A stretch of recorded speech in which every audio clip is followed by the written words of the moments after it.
नमस्कार. जनसौख्य फाउंडेशनच्या या फेसबुक पेजवर आपल्या सर्वांचं पुन्हा एकदा मनपूर्वक स्वागत. गेल्या काही दिवसापासून किंवा काही महिन्यापासून आपण कोरोना या जागतिक महामारीला तोंड देत आहोत. याची जस काही कमी होती म्हणून आज निसर्ग चक्रीवादळाने थैमान घातले आहे. आपल्याला जर या सर्व अडचणीमधून बाहेर पडायचं असेल, संकटामधून बाहेर पडायचं असेल तर आपल्याला घरीच राहावं लागेल. घरी राहा, सुरक्षित राहा.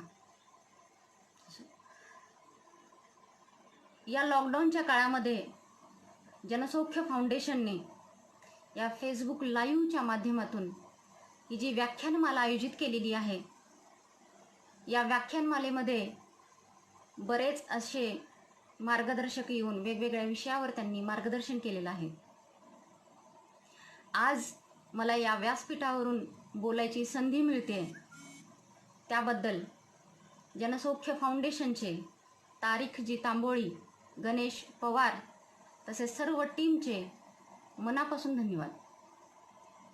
संयोजकांनी मला जो विषय दिला आहे तर तो सर्वांच्या आत्मीयतेचा, जिव्हाळ्याचा, अतिशय मनाच्या जवळचा विषय आहे. तो म्हणजे आई. तत्पूर्वी माझा परिचय करून देते. मी अलका प्रभाकर कोळेकर, सनराईज अकॅडमी चालवते.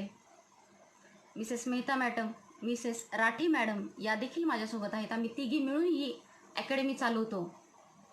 त्याचप्रमाणे सोलापूरमधील अतिशय नामांकित अशी शैक्षणिक संस्था आहे BF दमानी प्रशाला. या प्रशालेच्या माहेश्वरी अकॅडमीमध्ये मी इंग्रजी विषयाचं अध्यापन करते. चला तर मग सुरू करूया. काय आहे आई? कोण आहे आई? आई म्हणजे संस्कार, आई म्हणजे शिक्षण, आई म्हणजे संस्कृती, आई म्हणजे त्याग, आई म्हणजे समर्पण, आई म्हणजे माया, ममता, वात्सल्य, प्रेम, जिव्हाळा, करुणा. कितीही विशेषणं तुम्ही आईला दिलात तर ती विशेषणं कमीच पडतील. आईचं प्रेम, आईची माया हे आपण कधीही मोजू शकत नाही. हे आपल्या सर्वांनाच माहिती आहे. आपण कोणाबद्दल काहीही बोललं तरी सहन करतो, पण आपण आपल्या आईबद्दल कोणीही बोललं तर आपण ते सहन करत नाही. एवढ्या जवळची आई आपल्याला असते. आ म्हणजे आत्मा, ई म्हणजे ईश्वर. ईश्वराला मानणारे काही लोक जे असतात, जे श्रद्धाळू लोक असतात, तर ते आपल्या आईलाच ईश्वरा समान म्हणतात. माझी आई ईश्वरा समान आहे, ईश्वरासारखी आहे असं म्हणतात.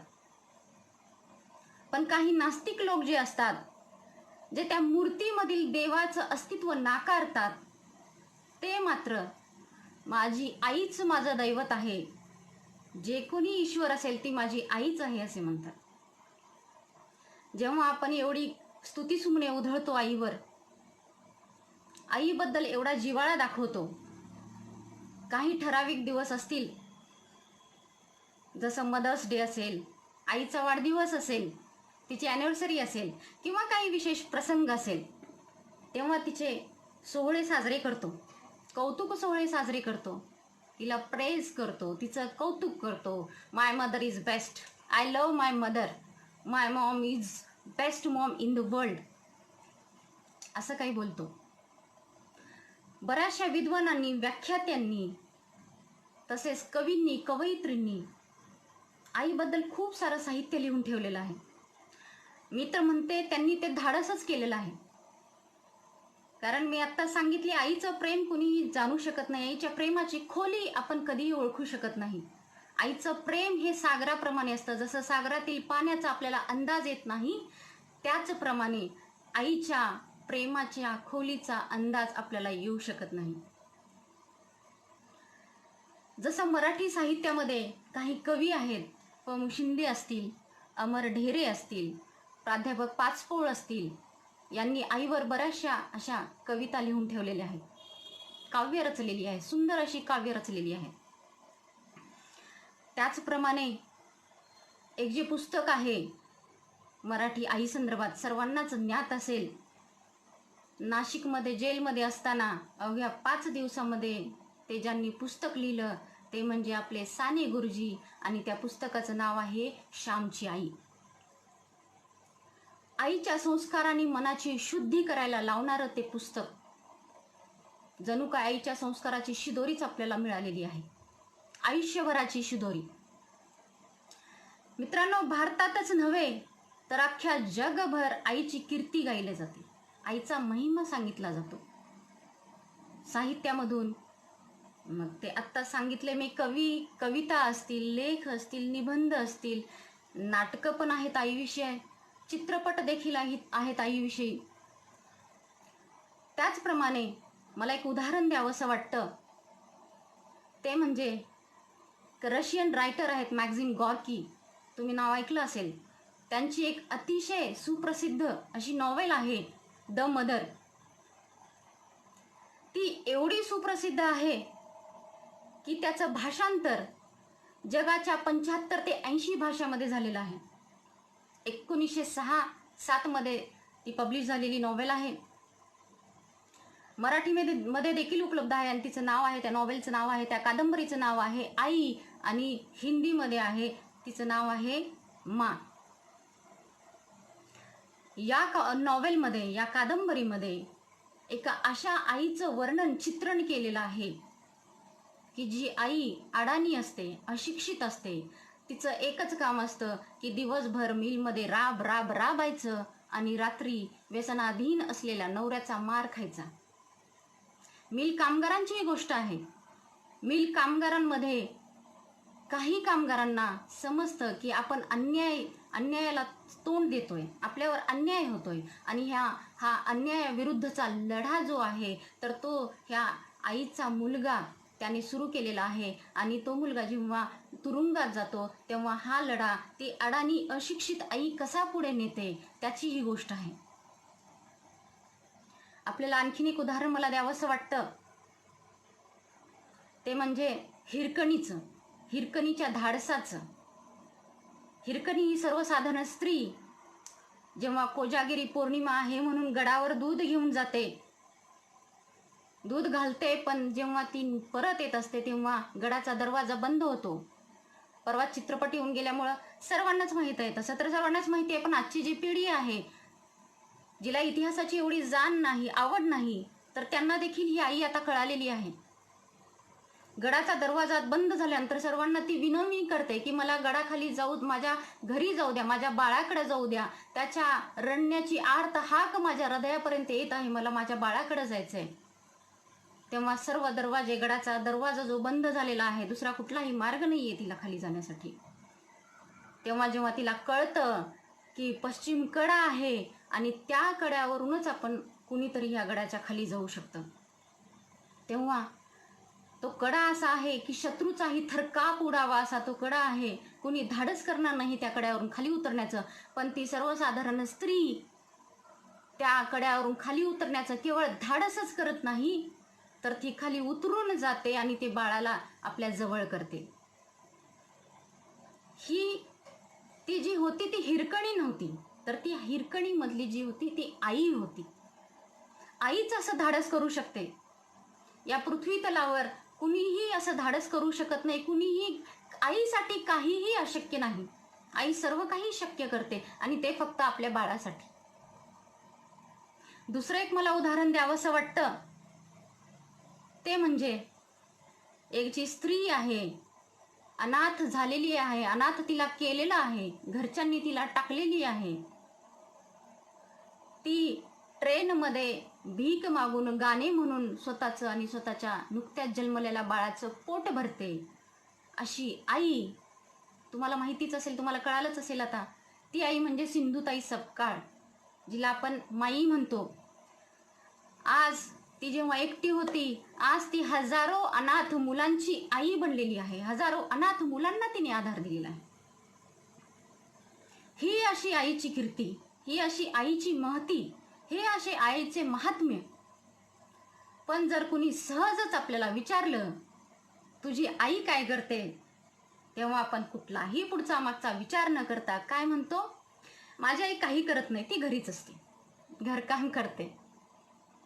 असं म्हणून आपण आपण तिच्या अस्तित्वावर एक मोठं प्रश्नचिन्ह लावतो. खरंच काही करत नाही का हो आई? सकाळी लवकर उठते, घर झाडलोट करते, स्वयंपाक करते, आपल्या सर्वांना खाऊ घालते. घर साफ करणं, स्वच्छ ठेवणं, नीटनीटकं ठेवणं, ह्या सगळ्या गोष्टी आई करते. हे सर्व करताना, कुटुंब सांभाळताना, घर सांभाळताना ती वेगवेगळ्या भूमिका वठवत असते. घरामध्ये जे काही कुटुंबीय आहेत त्या सर्वांच्या आवडीनिवडी त्या आईला माहिती असतात आणि त्या आवडीनिवडीचे पदार्थ करून त्यांना खाऊ घालण्याचं काम आई करत असते. आणि अशा प्रकारे ती कुणाची भूमिका वठवते? तर ती एका कुकची, एका स्वयंपाक्याची भूमिका वठवते. कुक बनते ती आपल्यासाठी, स्वयंपाकी बनते ती आपल्यासाठी. घरामध्ये जर कुणी आजारी असेल, कुणाला लागलं असेल, पडलं असेल कुणी, तर त्याच्यावर लगेच ती प्रथमोपचार करते. आणि ती आई कोण बनते? वैद्य बनते, डॉक्टर बनते. डॉक्टरची भूमिका ती वठवते घरात बसून. मुलांची ती शिक्षिका बनते. मुलांचं संगोपन करणं, वाढवणं, त्यांना संस्कार करणं. आजच्या काळामध्ये मुलांसमोर खूप सारा अभ्यास आहे, तो अभ्यास घेते आणि ती आईची कोण बनते? मुलांची कोण बनते? ती मुलांची शिक्षिका बनते. शिक्षिकेची भूमिका ती वठवत असते. वेळच पडली तर ती छोटी होते, मुलांच्या बरोबरीची होते, त्या मुलांची सवंगडी होते, सोबती होते, त्याच्यासोबत खेळते, रमते. ती मोठी असल्याचं कधीही भासवत नाही. हे कोण करते? तर ही आपली आईच करते. सवंगड्याची भूमिका ती वठवते. घरामध्ये जर कोणी हताळ झालं असेल, नाराज झालं असेल, हतबल झालं असेल, तर त्याला समुपदेशन करते, त्याला समजावून सांगते, त्याचं धैर्य वाढवते. अशा प्रकारे ती समुपदेशकाची भूमिका वठवत असते. घरामध्ये इतर ज्या काम करणाऱ्या भगिनी येतात त्यांचं व्यवस्थापन बघते. तसेच सकाळपासून संध्याकाळपर्यंत काय काय करायचंय या सर्व गोष्टीचं व्यवस्थापन करून ती आई एक कुशल व्यवस्थापक बनते. मित्रांनो, पतीची ती केवळ पत्नी नसते, ती त्याची सखी बनते, प्रेयसी बनते. आणि वेळ पडलीच तर त्या पतीची ती आई देखील बनते. म्हणूनच म्हणतात ना, स्त्री ही क्षणाची पत्नी आणि अनंत काळाची माता असते. ही त्यागाची आणि समर्पणाची जी मूर्ती आहे, ही जी आई आहे, जी वात्सल्याची आई आहे. आणि खऱ्या जीवनात आपण रोजच्या जीवनात रोजच किती उदासीन असतो. खरंच आपण या आईच्या कामाची दखल घेतो का तिला गौण समजतो?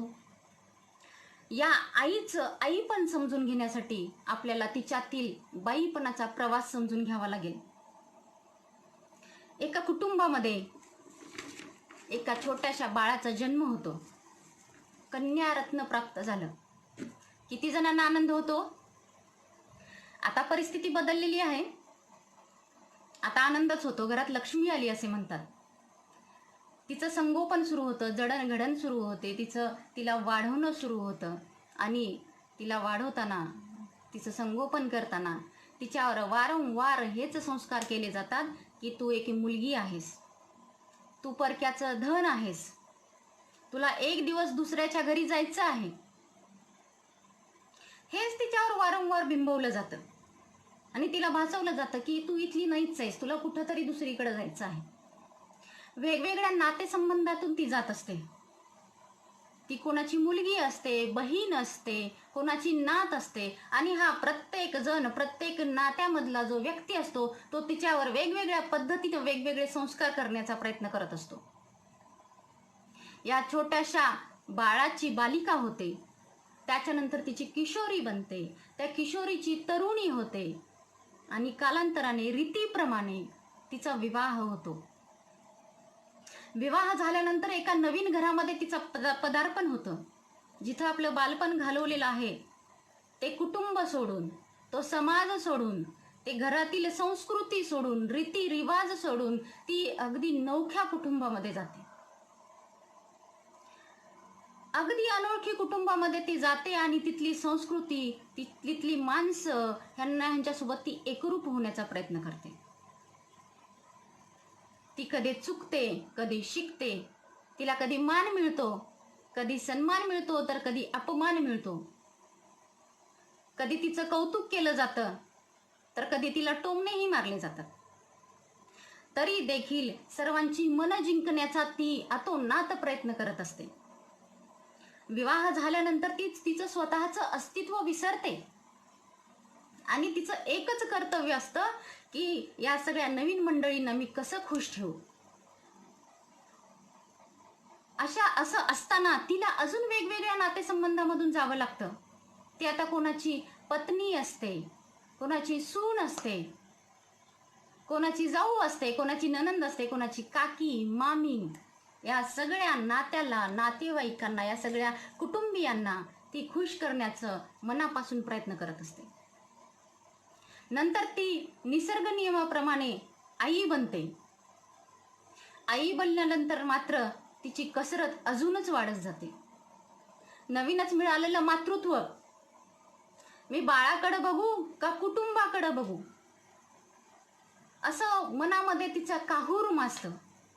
वेगवेगळ्या भावभावनाच्या हिंदोळ्यामधून ती जात असते. असं असताना घरातील कुटुंबीय जे आहेत तर ते चांगले असतील, तिला साथ देणारे असतील तर उत्तमच. पण या उलट जर असेल तर मात्र तिची कसरत होते. याहून अधिक, याहून पुढं जर ती तुमच्या माझ्यासारखी जर वर्किंग वुमन असेल, तिची जबाबदारी आणखीनच वाढते. वर्क प्लेसमध्ये जिथं ती काम करते त्या ठिकाणी तिला वेगवेगळ्या भूमिका तिथंही वठवाव्या लागतात. तिच्यामध्ये असलेला संयम, तिच्यामध्ये असलेली शिस्त, तिच्यामध्ये असलेली सचोटी, कार्यकुशलता, या सर्व गुणांचा वापर करून ती तिचं नवीन अस्तित्व निर्माण करत असते. तिथं देखील तिचं थोडं बहुत खच्चीकरण होतं. समजा तिला यश मिळालं तर काय म्हटलं जातं, स्त्री आहे म्हणून झालं हे सगळं, महिला आहे म्हणून झालेलं तिला फायदा मिळालेला आहे. आणि समजा जर ती अपयशी झाली, तिचं कुठं चुकलं, तर काय म्हटलं जातं, काय म्हणून हिणवलं जातं, स्त्रियांना हे काही शक्य नाही, स्त्री आहे म्हणून हे असं झालेलं आहे, स्त्री काहीच करू शकत नाही. एका बाजूस स्त्रीची सुधारित स्थिती आहे, विकसित होणारी स्थिती आहे, तर दुसऱ्या ठिकाणी तिला गौण मानलं जातं. वर्किंग वुमन जी असते तिच्या कामाची, बाहेरच्या कामाची कुठंतरी थोडी तरी दखल तरी घेतली जाते. परंतु घरकाम करणारी, घरातलं काम करणारी जी गृहिणी असते, ती वर्किंग वुमन जी असते ती घरात देखील गृहिणीच असते. तिचं बाहेरच्या कामाची जरी दखल घेतली तर घरातल्या कामाची दखल किती प्रमाणात घेतात याच्यावर मात्र शंका आहे. ती बाहेर काय असते, ती बाहेर शिक्षिका असते, मुख्याध्यापिका असते, पर्यवेक्षिका असते, कुठल्या तरी विद्यापीठाची कुलगुरू असते, प्राध्यापिका असते, डॉक्टर असते, परिचारिका असते, पोलीस असते, वैमानिक असते, संशोधक असते. प्रत्येक कार्यामध्ये, कुण्या ना कुण्या कार्यामध्ये ती कार्यरत असते. तिचं तिथं वेगळंच अस्तित्व असतं. पण ते सगळं सोडून, उंबरठ्याच्या बाहेर सोडून ती घरामध्ये आत येते. ती स्वतःचं अस्तित्व विसरते आणि तिची कुटुंबीयही तिचं स्वतःचं अस्तित्व विसरतात. वर्किंग वुमनची जर ही स्थिती असेल तर घरकाम करणाऱ्यांची तर बातच और. ही परिस्थिती कुटुंबामध्ये निर्माण होते. तिथून ती समाजात रुजते, समाजामधून राष्ट्रामध्ये जाते, राष्ट्राच्या संस्कृतीमध्ये तिचं बीजारोपण होतं. ही विषमतेचे बीजारोपण, ही पुरुषसत्ताक संस्कृती अनाहूतपणे घरातील व्यक्तींकडून बिंबवली जाते, रुजवली जाते. समजा घरातील एखादा जर मुलगा रडत असेल तर त्याला काय म्हटलं जातं, अरे काय मुलीसारखं रडतोयस तू. म्हणजे काय, याचा काय अर्थ होतो, म्हणजे दुर्बलतेचं लक्षण म्हणजे स्त्री, असं अप्रत्यक्षरित्या त्याच्यावर बिंबवलं जातं आणि घरातल्या मुलीवरही बिंबवलं जातं. तो जर काही घराणे सांगत असेल तर म्हणतात की काय मुलीसारखी घराणे सांगतो. समजा घरातील अपत्य जे आहे, मग ते मुलगी असेल, मुलगा असेल, त्याच्या हातून काहीतरी चूक घडली असेल, गुन्हा घडला असेल, तो अयशस्वी झाला असेल, काहीतरी वाईट घडलं असेल, त्यावेळेस त्याचं सगळं खापर जे आहे तर ते स्त्रीवर फोडलं जातं, ते आईवर फोडलं जातं. तुझं लक्ष नव्हतं याच्याकडे, तू लक्ष दिली नाही म्हणून हे सर्व झालं, असं म्हटलं जातं. परंतु तेच जर अपत्य, तो मुलगा जर यशस्वी झाली तर मात्र त्याचं श्रेय घरातील सर्व रिवॉर्ड दिलं जात नाही, स्पेशल रिवॉर्ड दिलं जात नाही. अशा प्रकारे आपल्याला विषमता ही दिसून येते.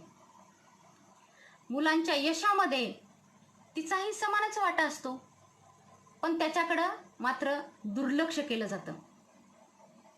घरातला मुलगा, लहान मूल जर हुशार असेल तर काय म्हटलं जातं, बापासारखा हुशार आहेस.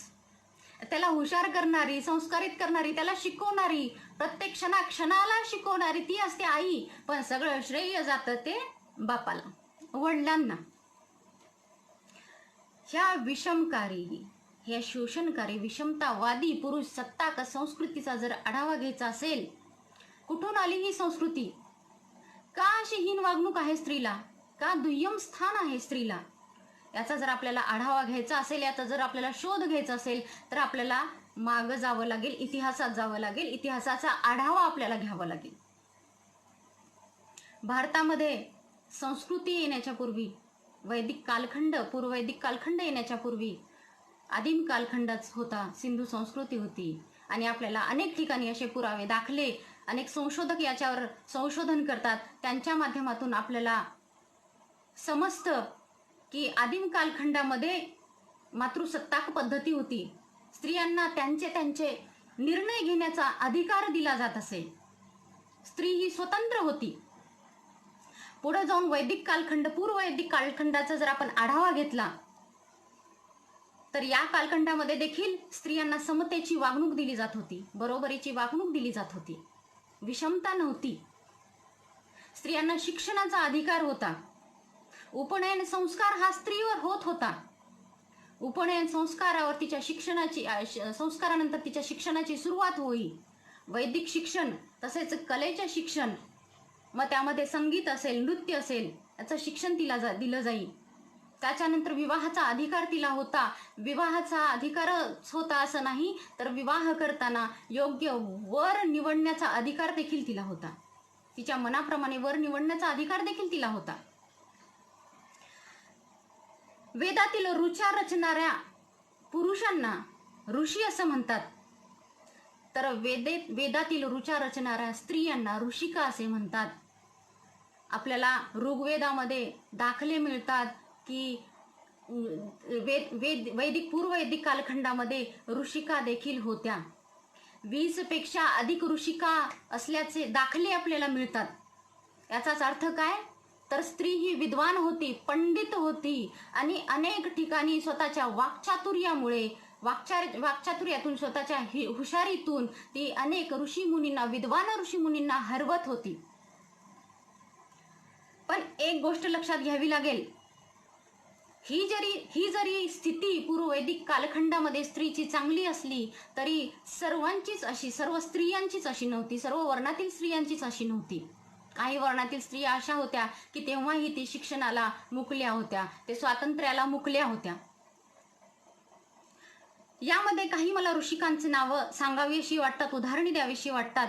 त्यामध्ये घोषा असेल, अपाला असेल, रोमशा असेल, लोपामुद्रा असेल, शाश्वती असेल, यांच्या ऋचा महत्वाच्या होत्या.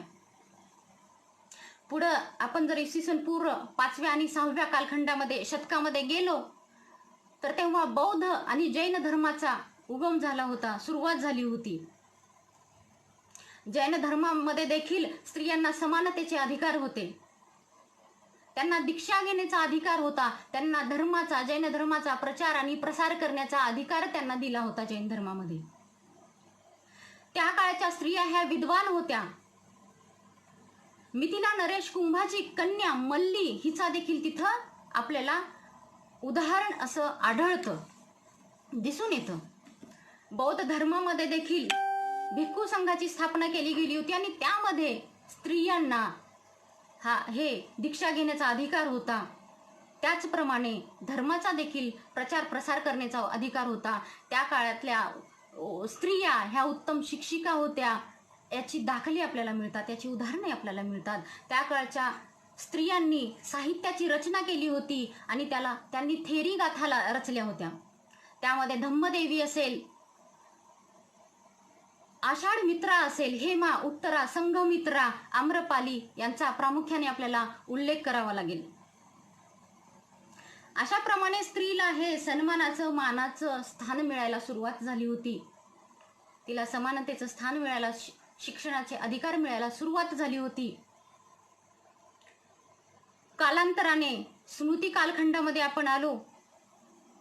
समाजाला नियमबद्ध करण्यासाठी काही कायदे रचले गेले आणि त्या कालखंडाला स्मृती कालखंड म्हणतात. त्यामध्ये नारद असेल, मनु असेल, याज्ञवल्क्य असेल, असे अनेक स्मृती लिहिल्या गेल्या. यत्र देवता यत्र नार्यस्तु पूज्यते, यत्र नार्यस्तु पूज्यते रमन्ते तत्र देवता, असं ह्या मनुमध्ये, ह्या स्मृतीमध्ये लिहून ठेवलेलं आहे. त्याच ठिकाणी स्त्रियांना समानतेचा अधिकार देऊ नये, तिला स्वातंत्र्य देऊ नये असं देखील तिथं उल्लेख आहे. लग्नापूर्वी पित्याची, लग्नानंतर पतीची आणि वयोवृद्ध झाल्यानंतर पुत्राची ती आश्रित असते असं देखील तिथं म्हटलेलं आहे. सती पद्धती, बालविवाह पद्धती, बहुपत्नीत्व पद्धती या अशा रूढी परंपरा याच स्मृती कालखंडामध्ये अस्तित्वात आल्या. ऋतुस्राव व प्रसूती यामुळे विटाळ होतो असे म्हणून तिला धर्मकारणातून म्हणजे धार्मिक कार्यातून बाजूला ठेवलं गेलं. राजकारण, समाजकारण, शिक्षण यामधून तर तिला तेव्हाच बाजूला केलं गेलं. अर्थकारणामध्ये मात्र तिला स्थान मिळालं. तुम्ही म्हणाल ते कसं? तर उत्पन्नाचा मार्ग म्हणून उत्पन्नाच्या प्रक्रियेमध्ये तिला स्थान गेलं. तू कमव, तू कष्ट कर, तू कमव, तू जे कमवलेलं उत्पन्न आहे त्यावर अधिकार मात्र घरातील पुरुषांचा असेल. तिला तो अधिकार नव्हता. याच कालखंडामध्ये स्त्रियांना उतरती कळा लागली, निर्माण झाली, विषमतेची भली मोठी दरी निर्माण झाली. पुढे हे स्त्रियांचं स्थान असेच बरेच वर्ष अबाधित राहिलं असंच म्हणावं लागेल. यात परकीयांचे आक्रमणे चालू झाले. त्यासाठी स्त्रियांवर होत होता तो अन्याय, त्यांचं शील आणि चारित्र्य रक्षण केलं पाहिजे यासाठी त्याच्यानंतर पडदा पद्धतीची सुरुवात झाली, घोषा पद्धतीची, बुरखा पद्धतीची सुरुवात झाली. तिच्यावर अनेक नानाविध प्रकारची बंधने लादली गेली. शिक्षण, समाजकारण, राजकारण, धर्मकारण, अर्थकारण सगळ्यापासून ती ठेवलंच गेलं. पण यामध्येही आपल्याला काही अपवाद सापडतात. ते म्हणजे रजिया सुलतान, श्री छत्रपती शिवाजी महाराजांची आई माता जिजाऊ, राजमाता जिजाऊ, पुण्यश्लोक अहिल्यादेवी होळकर, झाशीची राणी लक्ष्मीबाई या सर्वांनी या पुरुषसत्ताक व्यवस्थेला झगडून त्यांनी स्वतःचं वेगळं असं स्थान निर्माण केलं. पुढे जाऊन ब्रिटिश कालखंडामध्ये शिक्षणाची सुरुवात झाली. इंग्रजी शिक्षणामुळे समाजामध्ये प्रबोधन युगाची सुरुवात झाली. अनेक समाजसुधारकांनी स्त्रीसाठी लढा सुरुवात केला. काही लोकांना, समाजसुधारकांना कळालं की स्त्रियांवर अन्याय होतोय, अत्याचार होतोय, स्त्रिया कुठंतरी दबल्या जातात, विषमता निर्माण होतीये. हे सर्व जर आपल्याला संपवायचं असेल तर त्यासाठी लढायला पाहिजे हे काही समाजसुधारकांना समजलं आणि त्यांनी त्यांचा लढा सुरू केला. त्याच्यामध्ये राजा राममोहन रॉय असतील, यांनी सतीप्रथेला विरोध केला. महर्षी कर्वे आहेत, त्यांनी महिला विद्यापीठ स्थापन केलं. रानडे चिपळूणकर आहेत, यांनी विधवा पुनर्विवाहाला चालना दिली. शाहू महाराजांनी आरक्षण तसेच स्त्रियांना उद्योगधंद्यासाठी चालना दिली. डॉक्टर बाबासाहेब आंबेडकरांचं तर कार्य आपल्याला माहितीच आहे. त्यांनी हिंदू कोड बिलाद्वारे महिलांना कायदेशीर अधिकार मिळवून देण्याचा प्रयत्न केला, संघर्ष केला. यावरून आपल्याला एक समजते की स्त्रियांसाठी झगडणारे जे होते, त्यांच्या चळवळीची सुरुवात करणारे जे होते, तर ते पुरुष होते. पुरुषांनी त्याचा पुढाकार घेतला होता. भारत स्वतंत्र झाला, स्त्रियाही थोड्या प्रमाणात स्वतंत्र झाल्या, त्यांना स्वातंत्र्य मिळालं. नानाविध क्षेत्रामध्ये त्यांनी स्वतःचं अस्तित्व निर्माण केलं, त्या अग्रेसर झाल्या. हे जरी आशादायी चित्र दिसलं तरी मित्रांनो, आजही स्त्रियावरचे अन्याय संपलेले नाहीत. आज स्त्री किती सुरक्षित आहे? ती घरामध्ये सुरक्षित नाही, ती कुटुंबामध्ये सुरक्षित नाही, ती कार्यालयामध्ये सुरक्षित नाही, ती शाळेमध्ये सुरक्षित नाही, ती रस्त्यावर देखील सुरक्षित नाही, ती कुठेच सुरक्षित नाही. तिच्यावर अन्याय अत्याचार केला जातो. आज देखील स्त्रियांवर बलात्कार होत आहेत, डोमेस्टिक व्हायलन्स होत आहेत. तिचं आर्थिक, मानसिक, शारीरिक शोषण होत आहे. तिला भर रस्त्यात जाळलं जातं. आजही तिच्यावर ऍसिड हल्ले होतात. कुठं आली आहे समानता? आली आहे का समानता? नाही आली. ती जेव्हा आपण आईची पूजा करतो, तिला देवाप्रमाणे मानतो, तिला पूजतो, तर दुसरीकडे ग्रंथाचे, शास्त्राचे, पुराणाचे दाखले देऊन तिला अंधश्रद्धेमध्ये गुरफटून टाकतो. आईचा जेव्हा हा इतिहास आपण पाहतो, स्त्रीचा जेव्हा इतिहास आपण पाहतो, तेव्हा एक गोष्ट आपल्या लक्षात येते की व्यक्तीची जडणघडण ही कुटुंबात होते आणि कुटुंबाने दिलेल्या संस्कारातूनच हा व्यक्ती समाज निर्माण करतो. एकीकडे स्त्रीला मखरात बसवलं जातं, तिला लक्ष्मीचा दर्जा दिला जातो, तिला सरस्वतीचा दर्जा दिला जातो, तिला कालीचा, दुर्गेचा दर्जा दिला जातो, आणि दुसरीकडे मात्र तिला विषमतेची वागणूक दिली जाते. हे समजा तिला समजलं आपल्या विरुद्ध अन्याय होत आहे आणि तिने जर आवाज उठवायचा प्रयत्न केला तर मात्र तिला दाबलं जातं, दडपलं जातं, तिला बहिष्कृत केलं जातं, तिला बंडखोर समजलं जातं. पुरुषांनी स्वतःचे अस्तित्व सगळीकडेच निर्माण केलेले आहे, परंतु स्त्री ही दुबळी असते, भावूक असते, म्हणून तिला तिच्या हक्कापासून मात्र वंचित ठेवलं आहे.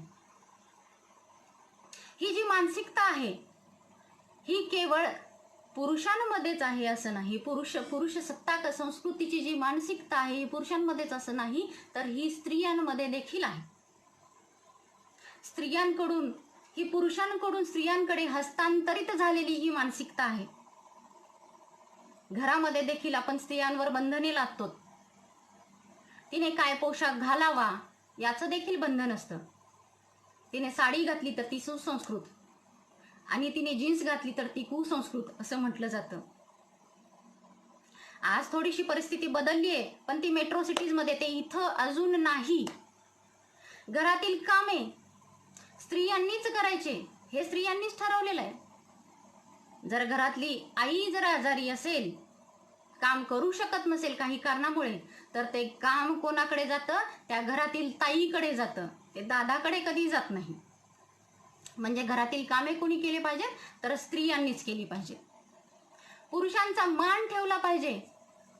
पुरुष जरी व्यसनी असेल, मारहाण करणारा असेल, तरी देखील पुरुषांचा मान आपण ठेवला पाहिजे, हे स्त्रियाच सांगतात. स्त्रियामध्ये सहनशीलता आहे. सहनशीलता हा तिचा दागिना आहे असं तिच्यावर बिंबवलं जातं.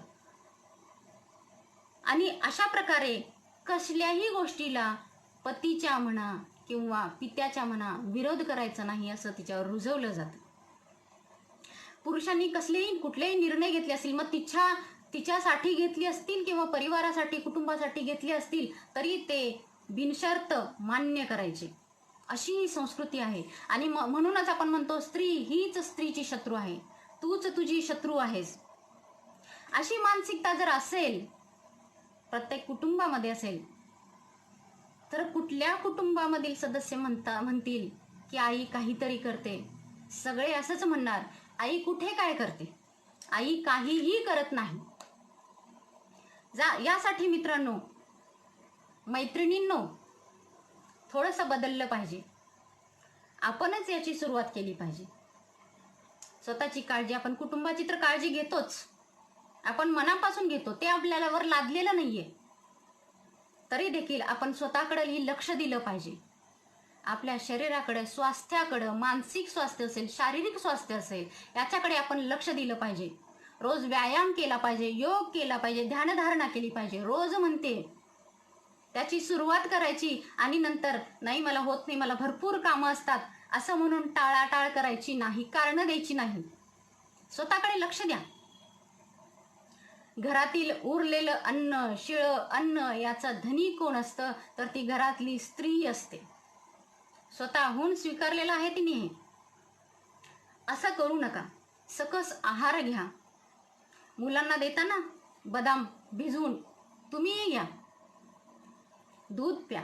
स्वतःच्या स्वास्थ्याकडे लक्ष द्या. स्वतःच्या आवडीनिवडी, छंद जपा.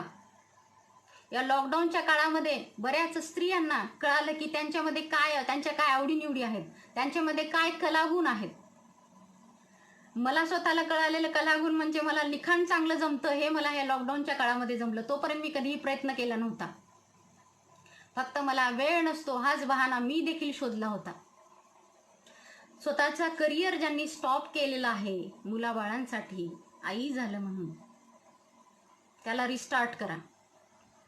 स्वतःचं महत्त्व तुम्ही कमी होऊ देऊ नका. स्वतःचं महत्त्व तुम्ही स्वतः सांगा. ज्याला पटत नाही त्याला परत पटवून सांगा. तरी देखील पटत नसेल तर मग त्याच्याकडे दुर्लक्ष करा. स्वतःच्या हक्काबाबत तुम्ही जागरूक झालं पाहिजे. स्वतःचे हक्क कळाले पाहिजेत. जागरूक व्हा. सगळ्यात महत्त्वाची बाब सांगायची म्हणजे हा जो संघर्ष आहे, हा जो विषमतावादी समाज आहे, हा संघर्ष स्त्री विरुद्ध पुरुष असा बिलकुल नाही, तर हा संघर्ष आहे परंपरावादी मानसिकता विरुद्ध समतावादी मानसिकता. स्त्रीला कधीच वाटत नाही की पुरुषांना स्वातंत्र्य दिलं नाही पाहिजे, त्याला अधिकार दिले नाही पाहिजेत. ती कधीच याचा विरोध करत नाही. ती फक्त एवढंच म्हणते की ह्या समाज घडवण्यामध्ये, हा राष्ट्र घडवण्यामध्ये, हे कुटुंब घडवण्यामध्ये माझाही थोडा तरी वाटा आहे, तर माझं श्रेय मला द्यावं, माझं स्वातंत्र्य मला द्यावं, माझे जे अधिकार आहेत ते मला द्यावेत, एवढंच तिला वाटतं. आणि जेव्हा हे होईल तेव्हाच खऱ्या अर्थाने समानतेची सुरुवात होईल. अशा समानतेचे बीजारोपण जे आहे तर ते कुठून होऊ शकते, तर ते कुटुंबामधूनच होऊ शकते. कारण कुटुंब समाज घडवतो, समाज राष्ट्र घडवतो, हे आपल्याला माहितीच आहे. हे बीजारोपण करण्याचे काम फक्त स्त्रीचे नाही तर घरातील पुरुषांचे देखील आहे. स्त्री आणि पुरुषांचे दोघांनी मिळून आता जी होऊ घातलेली पिढी आहे, जी येणारी पिढी आहे, तर त्याच्यावर हे समानतेचे संस्कार आपण केले पाहिजेत. तरच खऱ्या अर्थाने आपल्याला कुठंतरी स्वातंत्र्य मिळण्याची सुरुवात होईल. आणि तेव्हा कुणी देखील असा प्रश्न करणार नाही, असा निरर्थक प्रश्न कोणालाही पडणार नाही की आई कुठे काय करते. तुम्ही सर्वांनी माझं बोलणं, माझे विचार ऐकून घेतलात, माझ्यासाठी वेळ राखून ठेवलात, त्याबद्दल तुमच्या सर्वांचे आभार. संयोजकांनी मला इथं बोलण्याची संधी दिली त्याबद्दल त्यांचे आभार.